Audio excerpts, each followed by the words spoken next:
蓮塘口岸，如果平時做淘寶退貨呢，大家都會知道嗰度有一間順豐快運同埋一個快遞服務。咁而家呢，仲多咗一間京東速遞。咁之前我都有介紹過喺蓮塘點樣順豐做退貨，同埋點樣喺個快遞服務公司做退貨。咁有興趣嘅朋友可以睇返我嘅舊視頻，連結都會放喺呢個視頻嘅描述欄。咁去呢間速遞公司係非常之方便。你過咗蓮塘口岸，好似你平時去順豐同埋個快遞服務，佢就啱啱響個轉角位嗰度，非常之容易揾。咁我就由呢間中國銀行轉入條小巷，一直行到尾呢，最尾嗰度就係順豐快運。咁經過呢個茶餐廳，然之後再經過呢一個好好味嘅滷水店，呢間滷水店嘅隔籬右手邊呢就可以去到呢個快遞服務公司，而佢轉入去左手邊呢就係今日新嘅京東快遞。咁我仍然呢都係響條巷直行，由順豐嗰度轉入去。咁去到順豐，向你嘅右手邊轉入去，咁你就會見到呢間京東快遞，就係響呢一個角落嘅位置。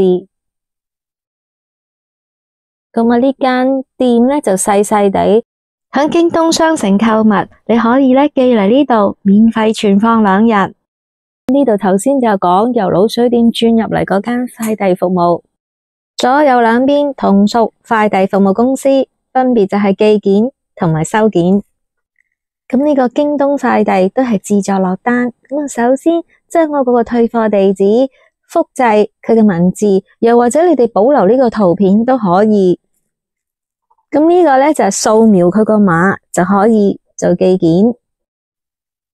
咁佢呢邊呢就代客暫存淘寶，或者你寄件嚟呢度呢，就擺呢個貨架等你哋領取。咁如果你用佢嘅地址嚟收貨呢，可以免費存放2日。京東嘅運費呢就有張 A4 紙俾你哋睇。咁啊，隔籬嗰個快遞服務呢，佢嘅收費就大大張貼喺佢個門鋪旁邊。咁如果就咁睇呢，我覺得佢費用呢就比較貴。不過佢話全部嘅價錢呢都係打7折。咁打7折之後呢，就同旁邊嗰個快遞服務呢就好似平幾毫子。咁當然啦，順豐就一定係貴嘅。如果你係需要嘅藥物，直接掃佢台面嘅二維碼，咁嗰個呢就需要一個回鄉證嚟認證。咁但係如果你係寄啲普通衫褲啊、衣物或者做淘寶呢，咁佢哋有張單嘅，你就掃呢張單嘅二維碼，咁就唔需要提供回鄉證嘅證明嘅。而家係示範落單，打開你嘅微信，掃描台上嗰張單嘅二維碼，咁就會進入去落單嘅畫面。按佢嘅程序登記註冊，咁啊佢就會測試到你手機有邊一個電話號碼，咁你揀一個做登記，香港或者大陸都可以。跟住就問你準唔準打開你嘅 GPS， 咁我就話準許。咁然之後呢就開始落單。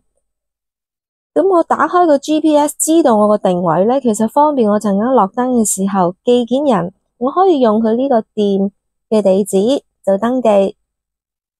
咁當然姓名啦，係寫自己啦，簡單寫咩小姐咩先生，留一個香港或者大陸嘅電話。咁有陣時佢定位未必咁正確，咁你就有手寫輸入，寫蓮塘口岸商場，咁呢就好精確咁測試到你喺邊一個速遞公司，你點選一下就當做你寄件人嘅地址。咁寄件人我就寫自己係謝小姐，電話呢我就留香港電話。咁所以呢，右邊嘅分機號你就要改成852，即係話呢一個係香港嘅號碼。完成咗，我就再寫收件人嘅地址電話。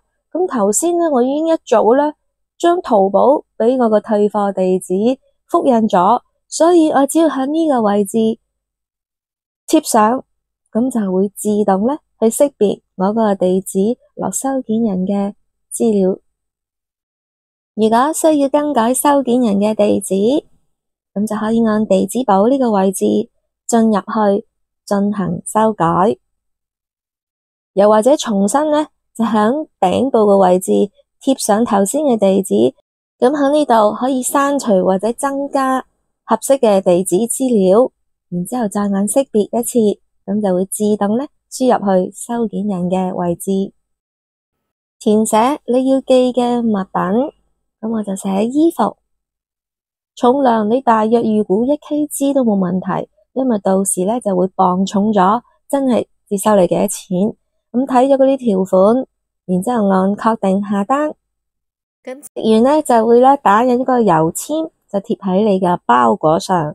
咁跟住我如是者再去寄另一包，呢度出現問題啦。當我下完單寫好晒資料之後，即係話將個地址複印咗，準備去做單，竟然就見到呢個信息，佢話此線路暫未開通此服務，請重新選擇。咁我聽到線路就以為我係網絡上嘅問題啦，但發現又唔係。咁問個職員呢，佢又唔知。咁於是我就問淘寶店主啦，喂，有個地址啊，線路未開通啊，咁點寄啊？咁跟住店主話我哋一路都係用呢個地址，所有嘅快遞呢都到達。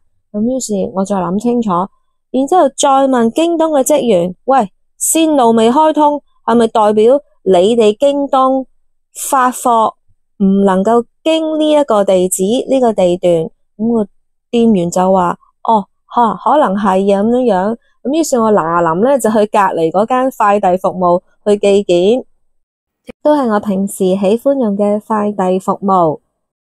做呢個京東呢都可以代收貨品，可以免費擺2日。咁不過呢，就要你喺京東商城購買嘅物品寄嚟呢個蓮塘口岸地址，至可以享有免費存放2日。做完退貨就記得影相，因為你要呢將退貨嗰個速遞單號俾返淘寶店主輸入去，咁你就可以完成退貨。寄完貨之後，想知道呢件貨品寄到去邊，隨時登入你嘅淘寶，揀選你件退件，咁呢個位置就係退貨物流，你點入去呢，就會知道件物件送緊去邊度。咁當你見到佢收咗嘅話，大約等2-3日啦，店主就會退返錢俾你。如果大家仲有啲咩疑問，歡迎你哋留言，我會盡量解答。好多謝你觀看我嘅視頻，如果喜歡就免費訂閱，如果覺得資料有用，記得分享俾你身邊嘅朋友仔。如果冇訂閱又臨時想揾返我舊資料作參考，可以喺 YouTube 右上角個放大鏡輸入 VINAHK， 我嘅名叫 Vina， 家住香港，拜拜。